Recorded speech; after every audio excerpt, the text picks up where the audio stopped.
So this is the second part of my talk.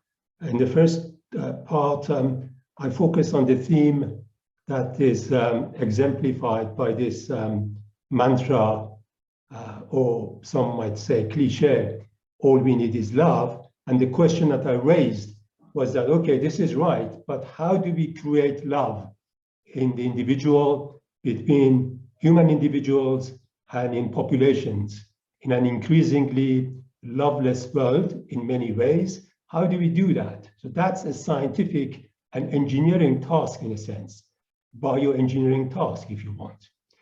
And in this talk, in the second part of this two-session talk, I want to claim that love created by self-attachment technique can ensure permanent growth of the individual.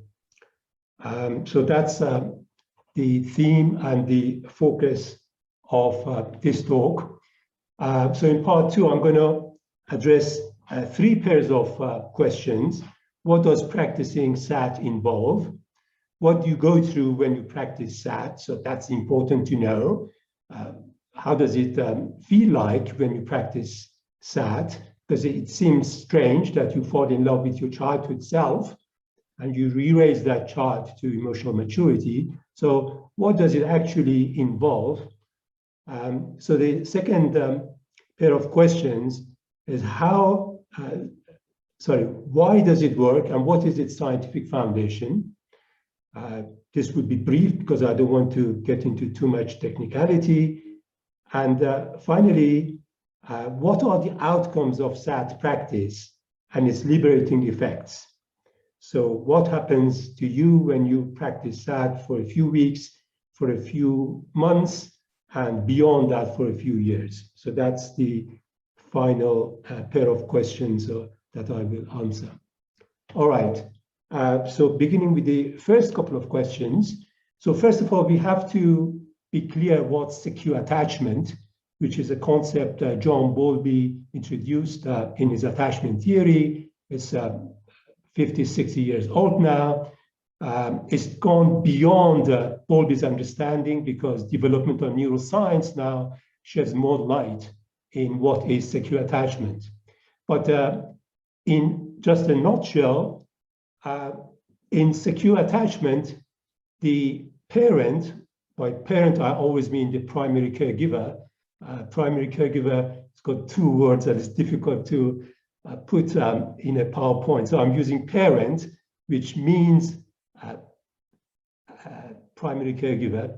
The parent in love with the child uses play, laughter, singing, dancing, mirroring, and attuning, what every good enough mother instinctively does with her child, her infant. And by using these techniques that the mother has learned automatically, in a sense, subconsciously from her own mother when she was an infant, by using these techniques, she provides a secure and loving emotional foundation for the child. So this means two things. First of all, the parent, the mother, the father, is a source of security and protection for the child in times of fear and anxiety. Secondly, the parent, the primary caregiver, provides an optimal basis for the child to discover the world and interact with other people, to explore the world and discover everything that a very inquisitive child likes to discover. So there are two important functions of a good enough parent, a good enough primary caregiver. This is a concept that Winnicott introduced, that you don't need to be a perfect mother, perfect parent. That's not the idea. The idea is to be good enough. So the good enough primary caregiver addresses the child's distress signals by responding quickly to the distress of the child and appropriately and lovingly. So these are the three important responses that actually shapes parental behavior towards a child in distress. And secondly, the parent, the primary caregiver, if the child, especially in the second year that the child as a toddler can undertake dangerous activities, go near the staircase or be a bit antisocial, then the parent prohibits the child assertively, still lovingly, but assertively, for any kind of dangerous or antisocial behavior. So in this way, the good enough parent is able to pass on her own capacity for emotion self-management or emotion self-regulation to the child. So the child gradually, through thousands of early optimal interactions with the parent, develops a capacity for self-management and self-regulation of emotion. So that's, in a sense, internalizing the relationship that he or she has with the mother or with the father. And based on these optimal interactions and the secure attachment with, say, all primary caregivers, both parents maybe, or all primary caregivers that are active, the child develops a positive interpretation of events and the world. So this is the internal working model concept introduced again by John Bowlby, that we differ in the way we interpret the same stimulus, the same environment, the same world event. Some people who have got secure attachment, maybe with all primary caregivers initially in their lives, they interpret in a much more positive way than people who have been deprived of good enough parenting, and therefore they acquire insecure attachment. So their world is not as positive as the child that acquires secure self-attachment. So in a nutshell, this is what secure attachment is about. And what's the relationship between secure attachment and self-attachment? So what we claim in self-attachment is that no matter what your background was, your early background was, whether you were securely attached with one parent only, with even both parents, with no parents, or you were really insecurely attached, you can always, as a grown-up adult, you can start to earn your secure attachment through the self-attachment protocol. So self-attachment protocol is for an adult who wants to earn secure attachment with themselves. It's not with another person. It's not with a parent, because the person is now an adult. Of course, he can't have a secure attachment with a parent because he or she is an adult now. But it's secure attachment with themselves. And self-attachment, or SAT, is a holistic method to achieve emotion self-management or emotion self-regulation, and also to replace any suboptimal emotional cognitive behavioral patterns that we have learned inevitably in our lives, whether in early childhood or later on in school, with more optimal patterns. So I will talk about these at length later. And the way it works is as follows. So I really mentioned all these components of self-attachment previously in my first talk, but there's something new that I want to stress, is that in self-attachment, we start by setting ourselves a higher non-materialistic goal, perhaps a childhood dream. So children, when they grow up, they have various kinds of dreams. So some of them are maybe too fantastic, but some of them develop to be realistic goals.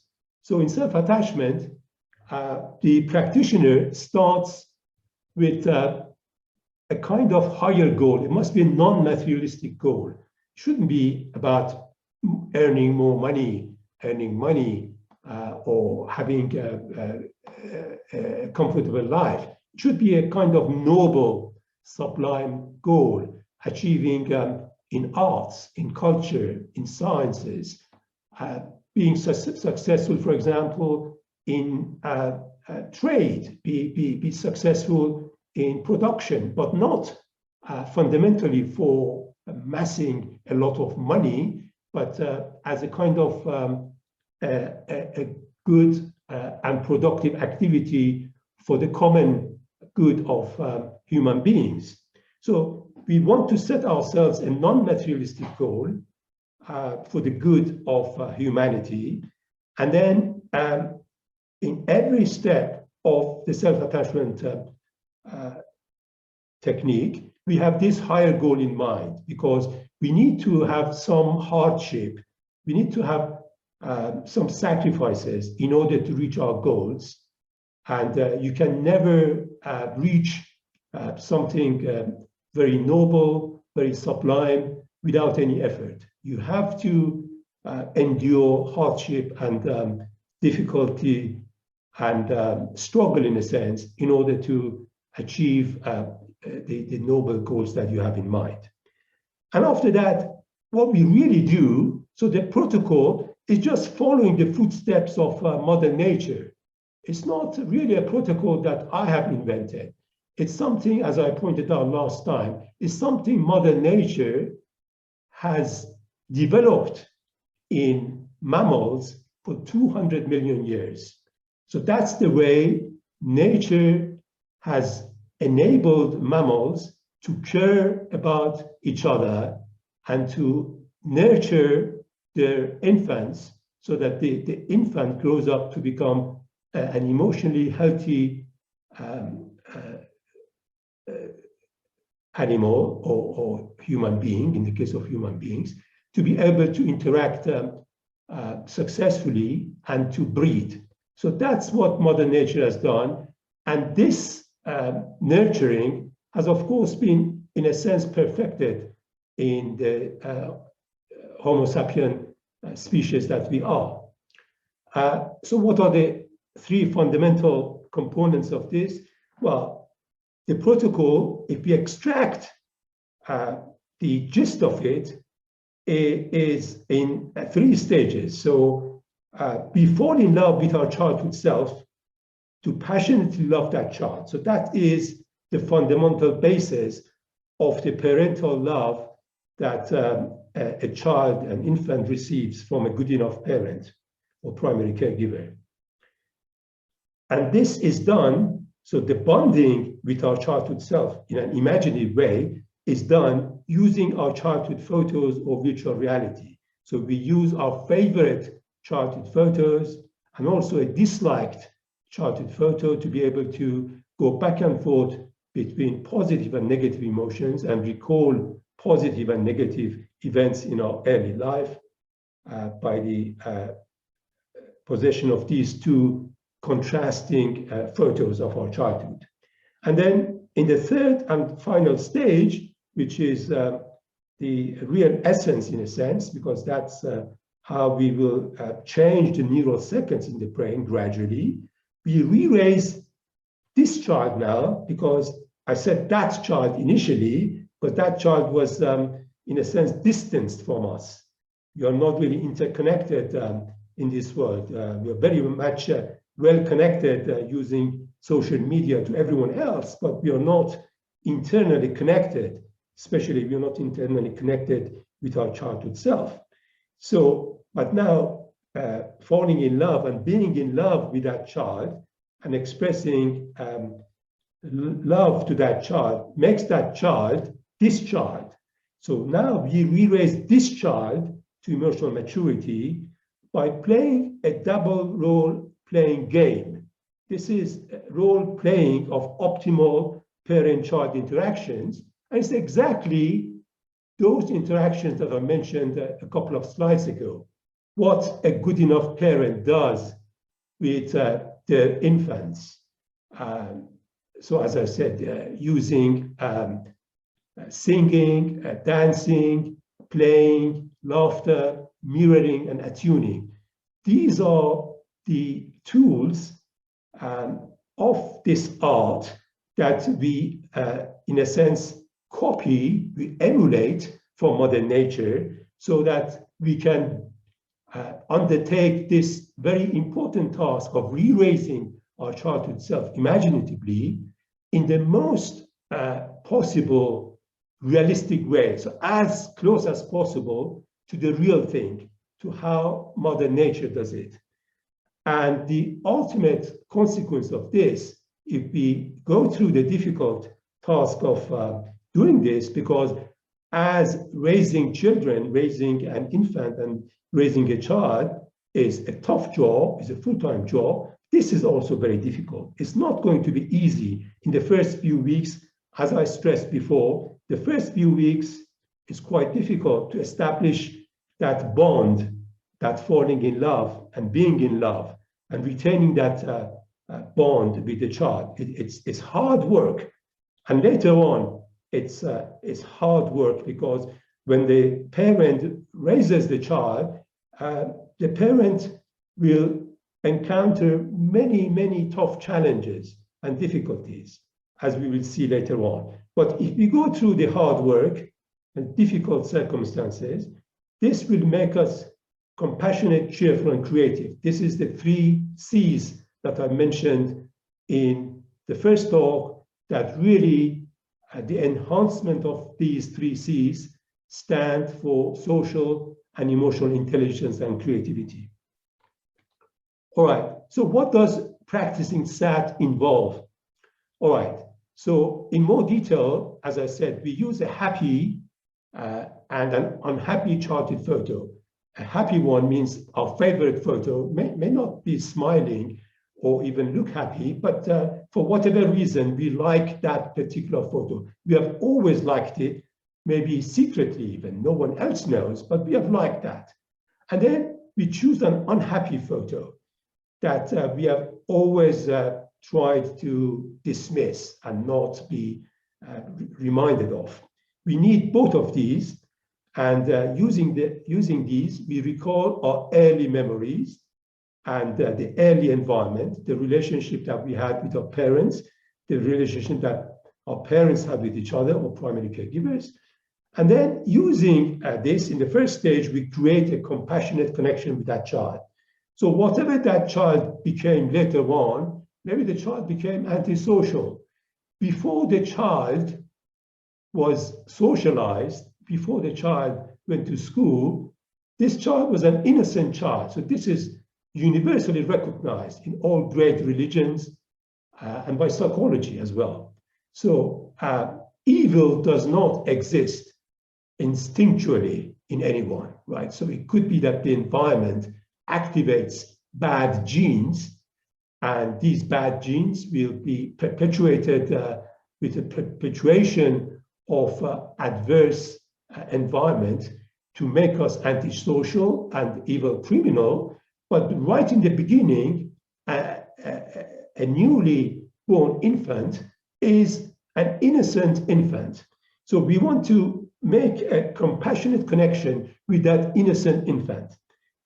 So that's the first stage. And the second stage, we use our favorite love songs, the love songs that we cherished when we were teenagers, maybe, because when we were teenagers, we were very excited about love songs. We use those love songs to enhance this compassion to this child into a falling in love with that child. And that's really the foundation and the basis of the later protocols. So this has to succeed, and this does succeed. We have seen this in various pilot projects and in dozens of case studies. This will succeed. We just use all the tools in our hands to make that falling in love possible and achieved. And then we just adopt this child imaginatively, and we vow to re-raise the child to high emotional maturity. So what does this mean? This means that we are playing from this point onwards, after giving this vow based on our falling in love with the child itself, we start playing a double role game of adult child. So as I said, the rational part of ourselves are associated to the adult as an agent, a force, a faculty. We call the adult, and the more emotional part we call the child. So the adult is more rooted in the left brain, whereas the child is more rooted in the right brain. And this double playing role, that we are both the adult and the child in a sense, it emulates and simulates the optimal parent-child interactions. And the goal is to maximize positive emotions in the child, minimize negative emotions, and moderate the arousal level in any situation. And we always have a higher goal in perspective. So we have to have sacrifices and go through this struggle in order to reach our highest goals. And this leads to secure attachment with ourselves, not with anyone else, with ourselves. But then we can just transfer this secure attachment to others. The compassion, the self-compassion that we achieve, we transfer to others. So we become compassionate towards others as well, also to Mother Nature and to life in general. And also, because this is secure attachment with ourselves, this nourishes independence and self-reliance. So in usual self-attachment that a child goes through, having a good enough parent or good enough parents, the child always looks as an adult to find a mate to, in a sense, copy and emulate the interactions that the child as a child they had with the parent. But in self-attachment, because we are earning this secure attachment on ourselves, on our own, with ourselves, we become more independent and more self-reliant. All right. So what do you go through in SAT? So by double role playing, we go through exactly the kind of internal dialogue. We go through a kind of internal dialogue and an internal struggle, which resembles the interaction between a parent and their child. So a parent has, as I said, got a tough challenge and job to raise an infant and then a child to maturity. And that's the kind of challenge that we will face when we go through the final phase of self-attachment. So we have this internal dialogue between the adult, the rational part of ourselves, and the child, the emotive, emotional part of ourselves. And at times, this will be an internal struggle, like the struggles that parents have with their children. Sometimes the internal struggle becomes an internal wrestling, as in the picture. So you have to wrestle with your child. If your child goes through temper tantrum, if your child is committed to act in a dangerous or antisocial way, then you have to wrestle with the child. So it involves, in a sense, all activities that a normal parenting involves. So we have to be ready for that. And therefore, it's not really easy. Although it works, you have to go through some difficult work in order to achieve that. But the main thing is that by providing strong love, so this is healthy love, of course, as I pointed out, not narcissistic love, healthy love for the child, we make ourselves stronger and more able to tackle challenges and difficult situations in our lives in order to achieve our goals. So what does that mean in practice, right? In practice, it means that whenever we are upset, whenever we feel some strong negative emotion, this negative emotion is associated with the child and our adult as the agent who has been in love with that child and who has vowed to take care of that child, like any good enough parent, will have to stand up, take up the challenge, and look after that child, to comfort that child, so that the child is soothed, comforted, and is calmed down.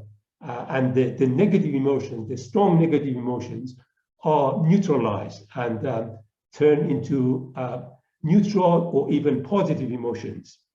But also, we have to be assertively socializing that child, because it could be that in our childhood, we went through some problems, that we have some sort of antisocial element.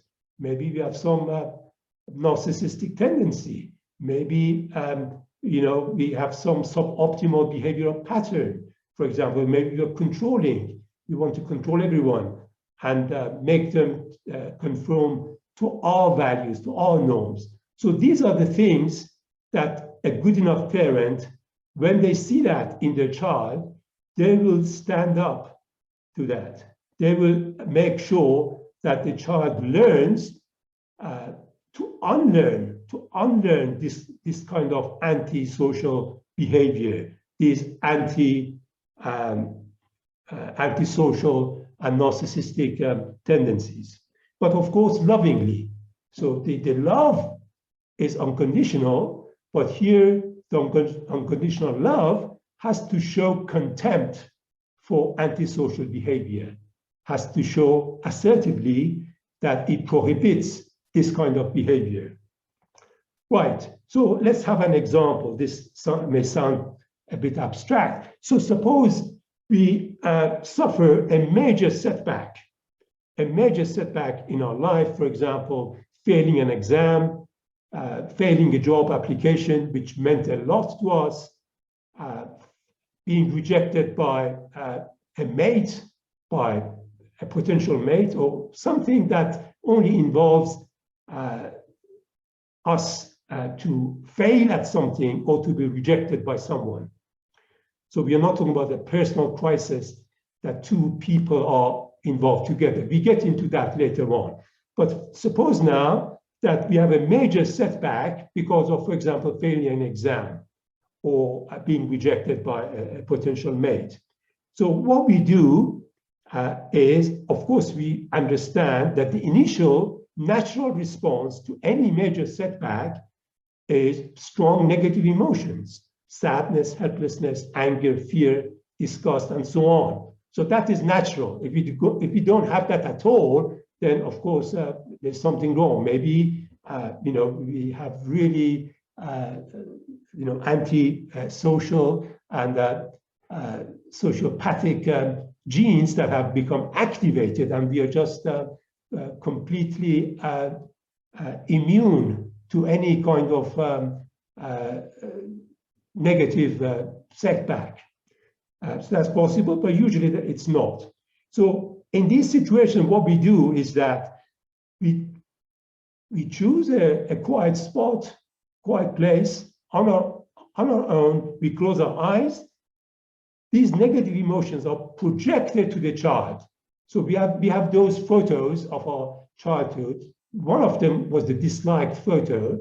We can associate all our negative emotions. So the adult associates all the negative emotions in us to that disliked photo.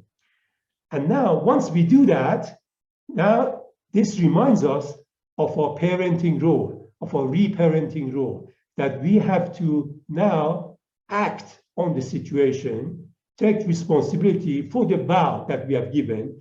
We should comfort this child. We should soothe the difficulties that this child is going through. And the way this is done is exactly emulating a good enough parent. So what do? Imaginatively, we embrace the child. So we learn this technique of embracing the child in the very first stage. I didn't go through that, but we learned that in the very first stage of SAT. We loudly reassure the child that this is a setback. you have already had other setbacks. This is more or less like that. Even if it's a bigger setback, you will be able to survive this as you survive other setbacks in your life. And this is just a matter of time that you will get over it. And so we verbally reassure the child, giving compassion and love. And in order to emulate the kind of cuddling that we give to our children when our children are distressed, we give ourselves a head or neck self-massage as if we are cuddling that child. So exactly, we do exactly what a good enough parent does with ourselves, as close as possible, as realistic as possible. So we know that the self-massage is soothing. It secretes serotonin in the brain. And this action will also enhance oxytocin or vasopressin in the brain. I'll come to that later on. But it's exactly what a good enough parent does with their child. So this is repeated over and over again until we are calmed down. Once we're calmed down, the adult draws the lessons. What is the reality of the situation? This is the stage of reality assimilation. Why? What was the reason for this major setback? We draw the lessons. By drawing the lessons, by recognizing cognitively what was the underlying problem and how we can avoid that perhaps in the future, we take a distance with that misfortune, with that setback that we went through. And now the adult can loudly affirm to the child, what does not kill you makes you stronger. So we try to keep a distance with that tragedy, that misfortune, that setback. And after that, we encourage the child. So the adult encourages the child. So that means the child and the adult, both cognitively and emotionally, we initiate the process of laughing at this episode, at this setback. So we learn in self-attachment to laugh even at our setbacks and at our misfortunes. Of course, you can say, how can we do that? This is ridiculous. How can we laugh at something which is probably traumatizing, which is really so difficult? People take months to get over. How can we laugh at that? Well, it's the art of learning to laugh, which is a fundamental learning that self-attachment, in a sense, trains the practitioner with. So to create our higher self, we have to learn to laugh in any situation. When I say to learn to laugh at anything and everything, or in any situation, what I mean is that eventually in any situation. Initially, our reaction to tragedies, misfortunes, catastrophes would be negative emotions. That's just human. That's fine. But after some time, and this period of time depends on the practitioner, depends how long you have practiced self-attachment. So some people within minutes or even seconds, they can pull themselves together, find the way to understand what went on, to keep a distance and start to laugh. And how do we learn to laugh? The first thing we realize is what neuroscientists are telling us, that the neural pathways that control laughing and crying are adjacent to each other in the neural circuits in the brain. So that's why sometimes when we are really wanting to cry, we laugh. When we are really wanting to laugh, we cry. So laughter and crying are very, very closely adjacent to each other in the neural circuits in the brain. And this is also shown in our behavior, that at times one is replaced by the other. So as I mentioned in passing last time, there are two major laughter theories by philosophers. The superiority theory is very easy. So Plato thought that we laugh only because we mock someone. We look down on someone, and therefore we feel superior, and therefore we laugh. And therefore he thought that this is antisocial. And of course, Plato had a huge influence on Christianity as well. So early Christians, they didn't like laughter at all. So this is the first theory. The second theory is by Aristotle, originally by Aristotle, the incongruity theory. So incongruity means a mismatch. So if we hear a joke, when we hear the punchline of the joke, what happens is that the expectation that emotionally was raised in us by the first part of the joke is suddenly made void, null, and surprisingly, completely misplaced by the punchline of the joke. So we realized that we were just fooled, we were just deceived. It's not as we thought. And then all we can do in terms of the emotions built up in us is to laugh. That's the reaction biologically of our brain. We laugh when our expectation is turned into void in a sense. But now, in the last few decades, evolutionary psychology tells us that the real origin of laughter is that it emerged as a play signal in infants amongst apes, higher apes. So it was a play signal to the other infants that this is not serious. I'm not running to kill you or to hurt you. This is just a game. It's play. It's fun. And this proved to be very useful, became biologically adaptive, and therefore humans also have been using that. It enhances our positive emotions, and it helps to solve our problems. So that's what evolutionary psychology tells us. And we have got this overarching theory in self-attachment, that the human individual has the capacity to laugh in reaction to perceiving any change, whether the change is objective in the external world or is subjective. It's a change in our perception of something. So that essentially means at any moment, we are able potentially to laugh at anything and everything. This we can observe in some individuals who can laugh not in a kind of dismissing way, in a very wise way. They can laugh at anything and everything. So this is the overarching theory of laughter that we use. All right. So learning to laugh in all situations. So these protocols, sort of 4 protocols that we have developed in self-attachment. So these are protocols for laughter. As far as I know, there have never been protocols for laughter. So like algorithms to induce laughter. As far as I know, this is novel. I may be wrong because, of course, I haven't read all the literature, all the papers on laughter. There are thousands of papers. But as far as I know, these protocols that can even make someone who is depressed to consider laughing and in due course to laugh, these are novel and new.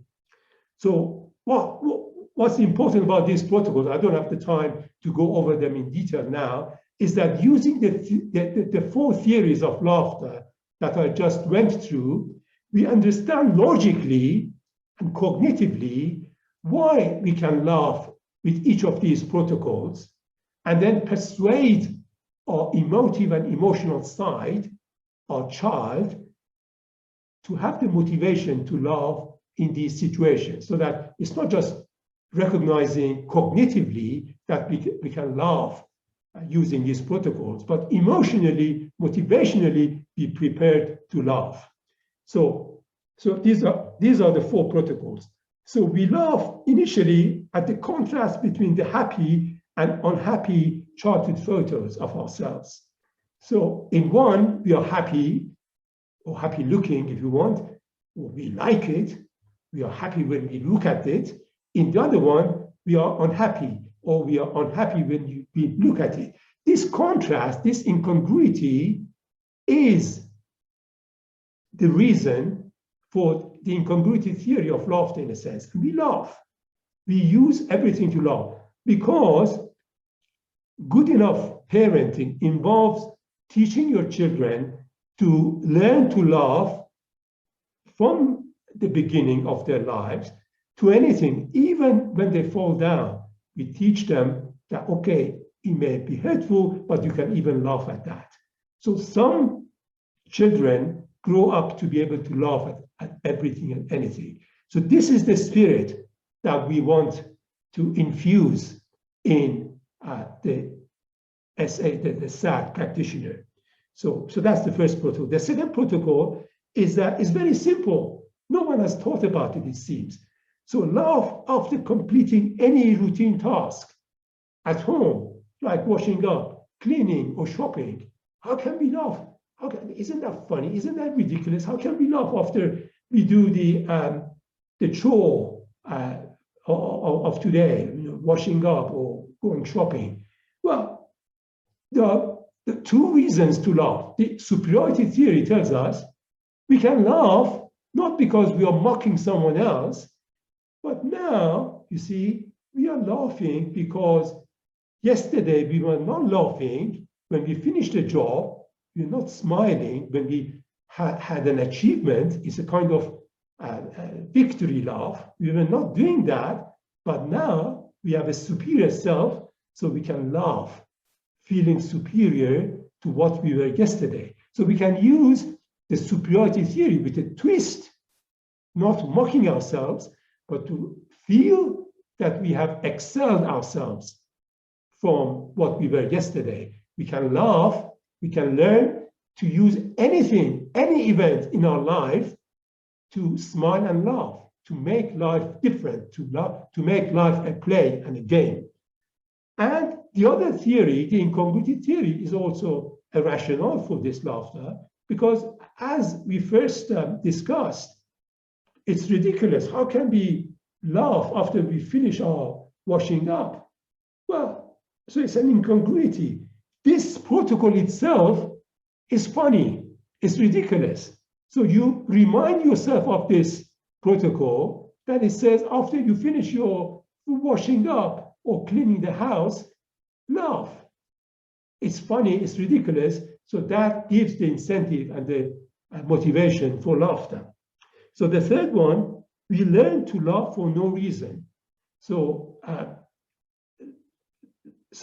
as we do physical exercise in order to strengthen our muscles, so when we run from point A to point B, it's not like our ancestors who did that for hunting, for example. We only do that to strengthen our muscles, right? So we can laugh, not because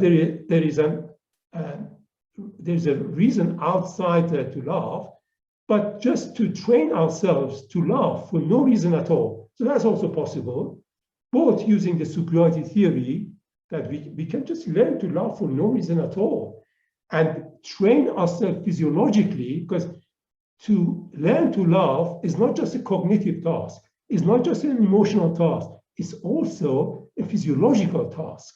We have to learn how we loosen the muscles around our mouth, around our eyes, and have our mouth sort of half open, be open to anything that can trigger laughter. So we have to mimic that kind of physiological status for laughter, physiological architecture that we need to train ourselves with to prepare ourselves to laugh at anything and everything. So that's the third protocol that we learn. And then finally, the most difficult thing, of course, is to learn to laugh in due course at our mistakes, our failures, our misfortunes, and also, as I come to our suboptimal behavior. So, all right, so I have to speed up a little bit. So I will go very fast because this may sound a little bit technical. So there were these experiments in the first decade of this century, which proved something really important and I think profound, that has not been really taken seriously by psychologists and psychotherapists. There is a common denominator, neurobiologically speaking, when we fall in love. In any form of falling in love, what we do is we actually activate the reward system in the brain. So these are experiments which prove that whether it is the maternal love of a mother for her child, her infant, or the romantic love of an adult for their mate, or whether it's a Protestant, a devout Protestant praying and having this imaginative relationship with a deity, whatever is the form of being in love, the circuits in the brain, the coded nucleus in the brain responsible for our reward becomes activated. So essentially it means dopamine is secreted and we become energized, we become hopeful, we become incentivized, and we have the hope, the energy, and the momentum to undertake the task of loving our beloved object. So this is all forms of falling in love, including romantic love. In self-attachment, all happy hormones, happy chemicals are secreted in the brain, because in falling in love, essentially it's the oxytocin and vasopressin, oxytocin dominant in women, vasopressin dominant in men. So they are the care hormones in bonding. They activate the reward system in the brain. They cause secretion of dopamine, which incentivizes us and makes us hopeful and excited. And this is what happens in any kind of falling in love. But in parental love, two other happy hormones, namely serotonin, which induces calmness, and endorphins, which are the natural painkillers of the body, are also increased. So in romantic love, in fact, the level of serotonin decreases because we're never sure whether we'll be eventually rejected or not, right? So that's the situation with romantic love. But that doesn't happen with parent of love. Sorry, I need a drink now. And also, endorphins will be secreted. So not only will we calm down, we will be able to tolerate a lot of physical and psychological pain and go through the process of re-raising that child, or in the case of real parenting, that infant. So that's why all happy hormones will be secreted in self-attachment. And it's because of this that we will have all the necessary tools to be able to re-raise that child to higher social and emotional intelligence and creativity, or enhanced compassion and cheerfulness and creativity. So I will skip this because it's a simple artificial neural network which corroborates self-attachment, shows how self-attachment works in an artificial brain, but I'm going to skip that because I think I will run out of time. So let me go to the last part of my talk now. What are the outcomes of SAT practice and its liberating effects? Okay, so the first step is that when we fall in love with a child and we love that child, we greatly reduce our depression or anxiety. Any levels of depression, anxiety will be reduced because these happy hormones will be really boosted in us, and we are in love, we are hopeful for the future, and we do our best to, in a sense, carry on doing these protocols to become emotionally mature. And this will provide us with significant increase in emotional self-management or self-regulation. Some people who may have had chronic conditions, chronic depression, chronic anxiety, for the first time, they will achieve emotional self-regulation. So they will have probably initially no self-regulation at all of their emotions, but now they will acquire that. And what is important here, unlike all other well-established therapies, here, because self-attachment is person-centered, is client-centered, you do this on your own, right? Okay, this is a protocol, but the protocol comes from Mother Nature. It doesn't even come from me. It doesn't come from me as a researcher. It comes from Mother Nature. You just extract this protocol from Mother Nature and you carry this out on your childhood self, and then you go through the changes, you go through this transformation.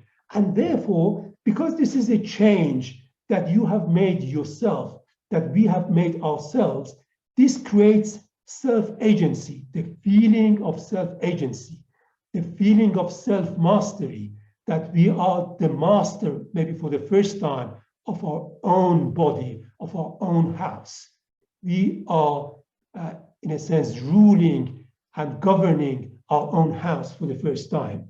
And it provides us with independence because we can become increasingly free, eventually, if we're taking medication, eventually of any kind of medication or any kind of psychotherapy that depends on visiting a psychotherapist. And now, so these are the initial achievements. Later on, what we achieve is that once we have our capacity for emotion regulation enhanced and with an enhanced self-agency, we will start for the first time maybe to challenge stifling norms that we sort of reluctantly or half reluctantly or subconsciously sort of accepted, but in a sense they were imposed on us. They were never consciously selected by us, but they were imposed by peer, family, and social pressure on us. We never choose to be born in what kind of family, what kind of culture, what kind of environment. So self-attachment gives us a chance in life to revisit the kinds of norms, values that we have, in a sense, inherited either reluctantly or kind of subconsciously or unconsciously from our environment. If you are brainwashed in, let's say, a very fundamentalist religious family, well, in a sense, we have unconsciously acquired these norms, these values, and it's possible to revisit them and to reconsider them. And once you're strong enough, you can change them and revalue them towards values and norms that will help you towards your goals, to make you even more compassionate, cheerful, and creative. So now I come to the theme of this talk, which was SAT allowing unlimited growth. So the fact of the matter is that once you get used to this internal dialogue and internal struggle between the adult and the child, because you may have difficulties that you have to surmount, as we will see in the next slide, you become used to a process which is conducive to continuous growth.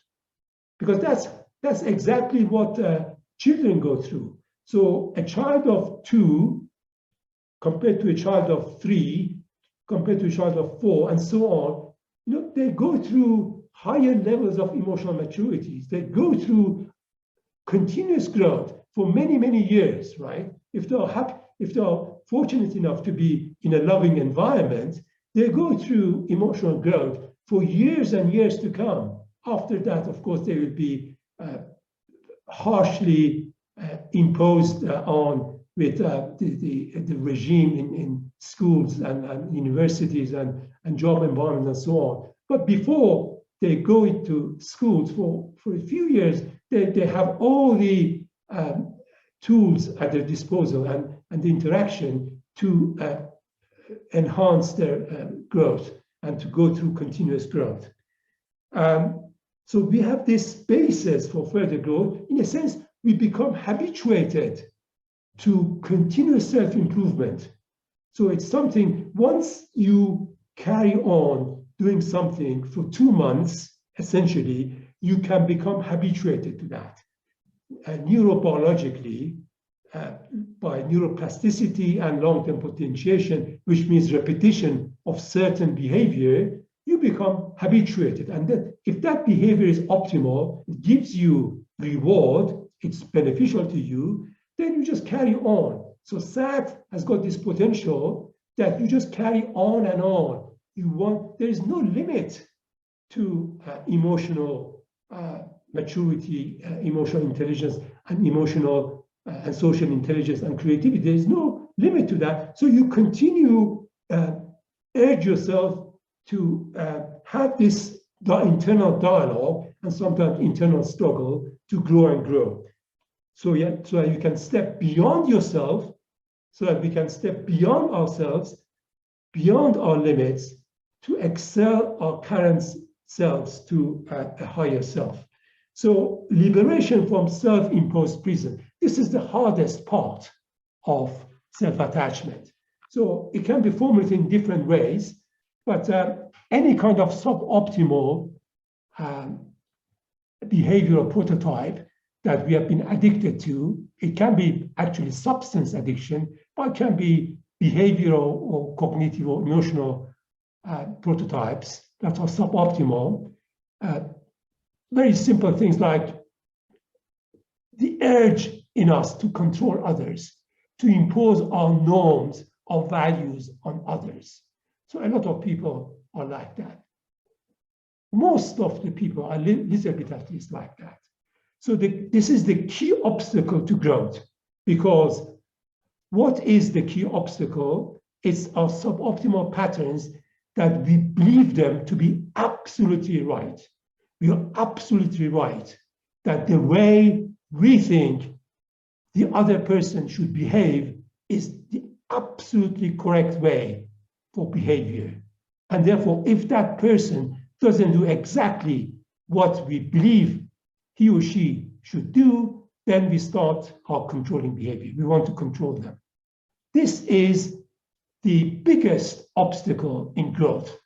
And if we don't surmount this, then we will not be able to progress any further with self-attachment. So this is when we demonize, for example, a person or a group or a race for all the problems that we have.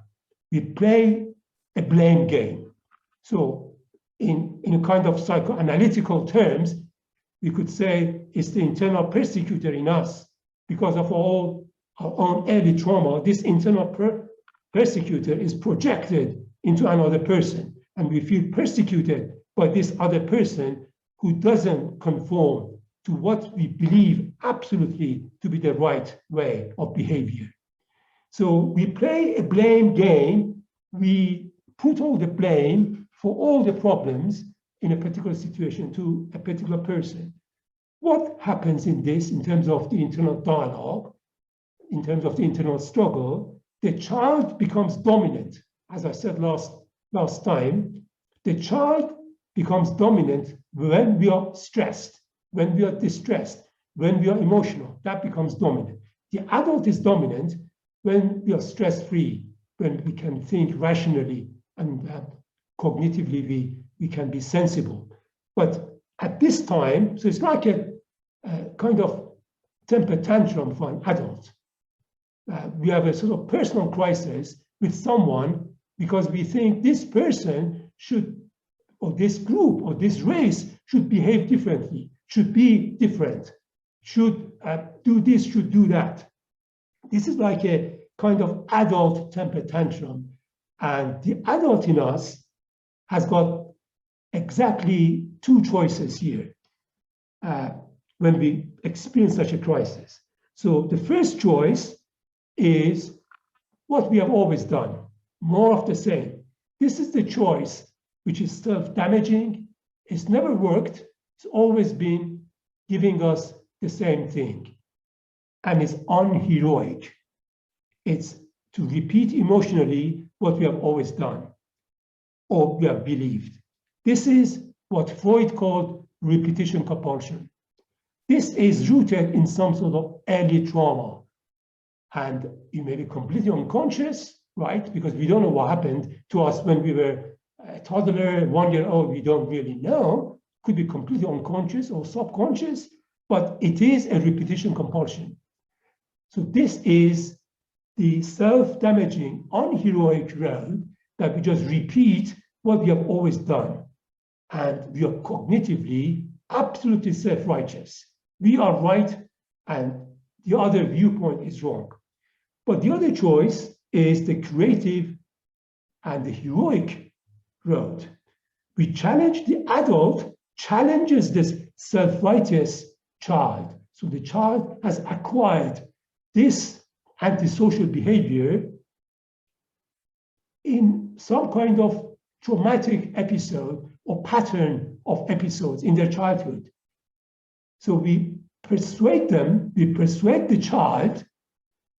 First of all, the adult has to recognize that this is a repeated behavior. Everything that is repeated and is together with arousal, higher arousal, and negative emotions, it sounds like an early trauma that is just giving us repetition compulsion.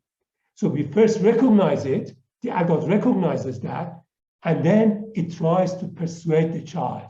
It tries to convince the child to give up on this venture of, and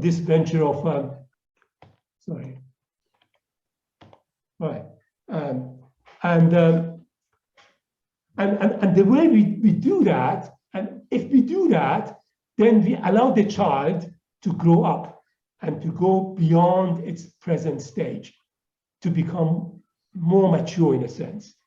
And the way to do this, the way to face your repetition compulsion and your trauma effectively is to use laughter. And what self-attachment does is that we learn to laugh at ourselves, as I said before. If we learn to laugh at ourselves, including to laugh at our repetitive behavior, which is sort of a kind of repetition compulsion, which is sounding like a kind of suboptimal behavioral pattern that we have been accustomed to and we constantly justify. If we laugh at it, just because it's repeated, we just laugh at it, then its tenacity, its strength on us becomes undermined. Suddenly, it becomes fragile. And eventually, we can really overcome these weaknesses. So self-attachment is about overcoming our weaknesses, overcoming our problems, overcoming the real challenges that we have in life, and to become a better and better person. So, so I want to finish. Dr. Adalat, I just want to mention that to be able to be on time, it's good to, if you can finish it in 5 minutes, that'll be great. I've definitely finished before 5 minutes. So finally, a roadmap to creativity via self-growth. So what I want to say, I said last time that what highly creative people share with children is this list of traits: spontaneity, flexibility, inquisitiveness, independence, perseverance, lack of dogma, experiencing all kinds of emotions, including opposite, contrasting emotions, and most of all, playfulness. And if Einstein is the iconic example of a creative person in our era, this picture of him shows how childlike he was. So when we perform self-attachment, we reactivate the childhood self in ourselves. And by that, we gradually reactivate those traits, these traits that are the foundation of creativity, that are later killed off in the way we go to school and we compete for grades, we compete for jobs, we compete for rewards, we go through surveillance, and all those things that we are all familiar with. That kind of harsh regime in schools and in the market economy just completely kills off our creativity, our childlike innocence and our creativity. That can be reactivated. But the best way to become creative once the childhood self is reactivated is to be self-creative in terms of self-growth. If we can surmount and overcome our suboptimal behavioral prototypes, cognitive prototypes, and emotional prototypes, this inner creativity, this positive internal change will translate to a creativity in the outside world, to a real creativity outside of us. And that's the message that I want to give. And I'll finish by saying that, by just summarizing, SAT gives us a chance to re-raise ourselves, to enhance our 3 C's. We can learn to love in all situations and really change our suboptimal behavior to more optimal behavior. And here we can really make self-growth a kind of permanent venture that we invest ourselves in. We go through this all the time, and it will always pay off and make us more emotionally and socially intelligent and creative. And finally, the best way to effectively change the world is to start effectively to change ourselves. Without changing ourselves, it's very difficult to effectively change the world. We may have the best program of various campaigns, the best progressive campaigns to change the world. But if we don't change ourselves as the campaigners for changing the world, then it's very difficult to change this world. But if we effectively change ourselves, if we excel ourselves, if we achieve our higher selves, then we will be in a much better situation to effectively change the world. Thank you very much.